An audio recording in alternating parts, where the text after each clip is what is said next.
Hello again, RJ the Story Guy, back for more readings from the Tower of Il Serrohe from my Rio Grande Parallax series. Today we're going to be hearing chapter 2 and 3. They're both a couple of short chapters, so I've put them together. Before I start, though, I would like to say you've probably noticed that old Don gets pretty gritty sometimes when he gets a little high and behind, as they might have said in the old days when my mother was growing up. And so I've sometimes mumbled his exact words into my beard, or I've just kind of skipped right over them, and then other times, there they are. So keep that in mind. There might be a few little words, a few dams and hells, and maybe even a shit that might come out. But anyway, let's go ahead with the story. We left off last time as Don has left the house. He is now looking for a place to stay, and so he ends up in the South Valley, south of Albuquerque, near a place called Rio Luna. So let's pick it up on chapter 2. Bess occasionally worked with a hell of a nice guy by the name of Bill Williams in Rio Luna, 20 miles south of Albuquerque. Don decided to look him up and see if he could get a cheap place around there. That way he could avoid any possibility of running into Bess as he went back and forth to work. "Don, I'm real sorry to hear about you and Bess," Bill said, seeming all concern and no faking. "Is there anything I can do?"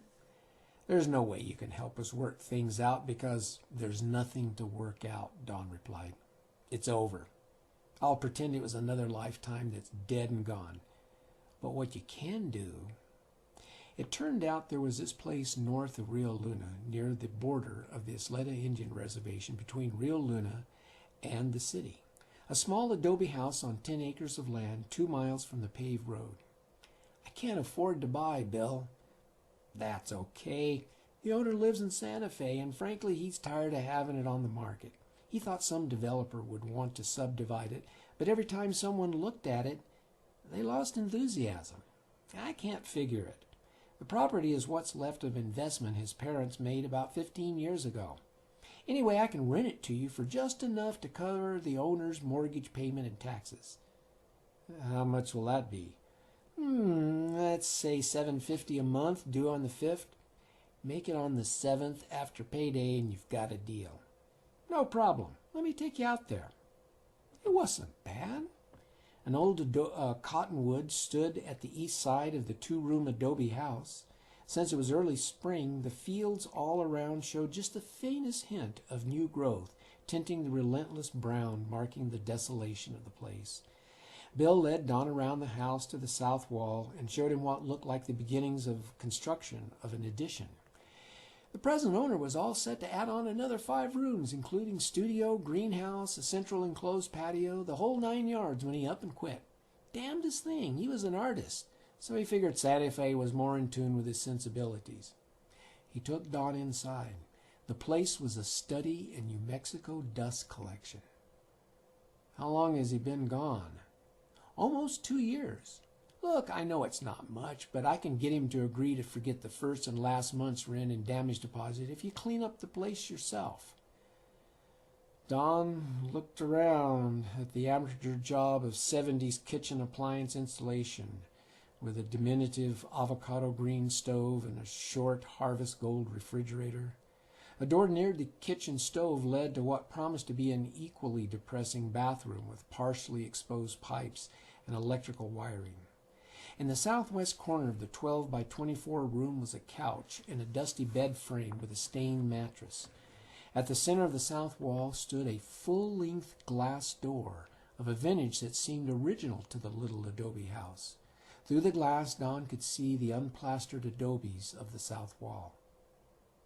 "Is that where the artist was going to open up a doorway into his addition?" Don asked.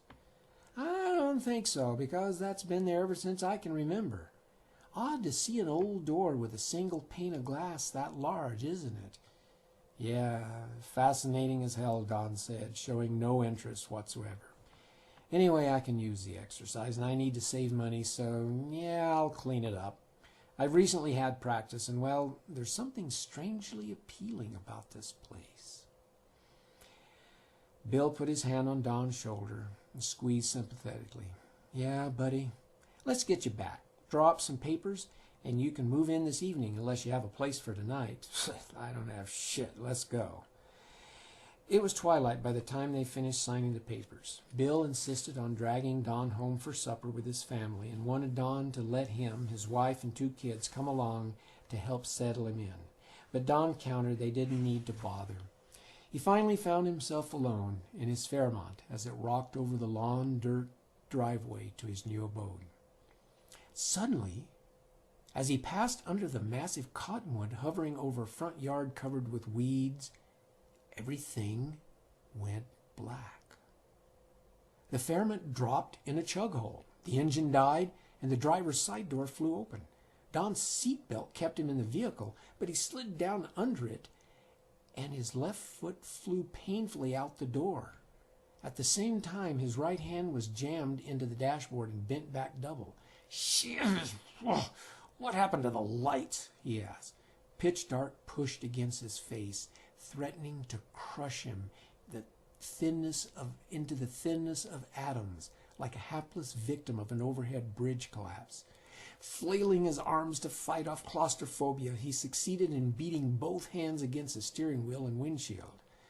That did the fresh sprain in his right wrist even more good.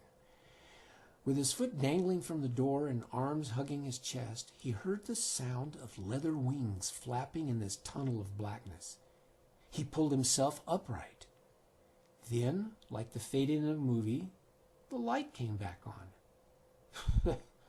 Great start on this life of independence. Damn it! He got his foot back in the door, started it up. Good thing it hadn't kept rolling, he thought, or he would have crashed into the looming cottonwood. It was odd.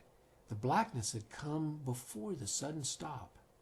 That was when Don realized he had to try to stay sober no matter how lonely and depressed he got. No, I didn't just hiccup. This is actually an insert recording I made a little later when I realized that my recording here of both chapters 2 and 3 was just a little long for YouTube.